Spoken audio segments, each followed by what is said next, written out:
The next machine we're going to look at is the rip saw. Now the primary function of a rip saw is to rip timber in its length. So to highlight that, basically what you're doing is you're ripping it along the length of the board.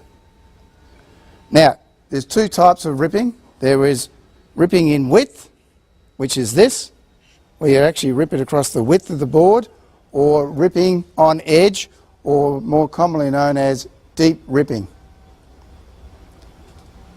So what we're going to do today is we're actually going to set the saw up to rip some boards to size, oversized by about 5 millimetres. So before we can do that, we need to run through some of the machine parts and features of the machine itself. If you look at the machine, you can see that we've got our crown guard, saw blade, ripping fence. At the back of the crown guard is our riving knife. Now the riving knife needs to be set no more than 12 millimetres away from the back of the blade. We'll set that up as we go. Also, we have our on and off switch. We'll also have our rise and fall wheel, and we also have our tilting wheel as well, so we can adjust the blade to 45 degrees. And underneath you'll also see there is actually a gauge to indicate the angle of cut. The purpose of the crown guard is twofold. The first being to ensure that the operator does not place their hands directly in contact with the blade on top, and also it acts as a guard in relation to when you're ripping the board through, and if it comes in contact with the back of the blade here, it will lift up.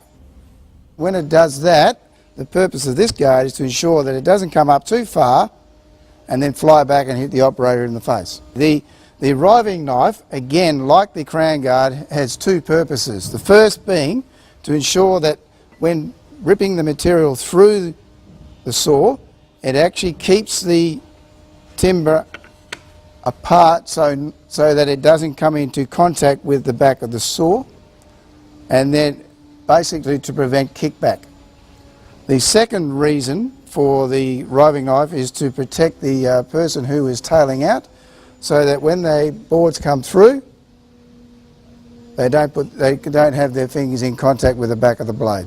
So when you're a person who is tailing out, you're actually grabbing the board beyond the point of the riving knife and not before. That way you ensure that the person tailing out does not cut their fingers on the back of the saw blade. When setting the height of the saw, try to ensure that you raise the saw to a point where the teeth of the saw blade, when coming into contact at the point of the table, are almost parallel. So it's actually, the teeth are actually pushing down on the actual board itself. As opposed to if we was to lower the saw blade, the angle would be at a slightly more acute angle, which would actually put more force to apply pressure to actually push the board through the actual saw. So by having the saw blade at a higher point, it not only helps to do the cutting, but it also helps to keep the board on the table. Before we turn the machine on, we need to make any adjustments, whether it be to the guard, to getting it to the right height, or the saw, or whatever it may be, or in this case we want to set the width of the cut. So we'll need to set that first before turning the machine on. To do that, using our measuring tape, undo this here, undo the locking nut, bring that over and set it to the size that we want. In this case, I'll set it to 55 millimetres approximately, and now we've now set our ripping fence to the desired width of our cut. So also ensure that you don't put both hands on top of the actual board. Make sure you've got your one hand supporting the board, and you do that like so. So you've got your hand directly on there like so, fingers underneath, in the palm of your hand, thumb on top. That way if it does kick back, you've got something there to support you and it won't fly out. The other thing that I need to let you know is that if a person is operating the rip saw, never walk directly behind that person while ripping. When ripping and we've got narrow strips, we need to use a push stick, which we've got specifically made. Now the idea behind that is to actually push the board through as it goes through and then feed it through like so. Now I'll run that through with when we actually do the cut.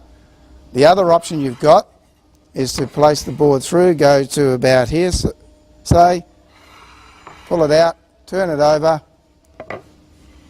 and then rip again.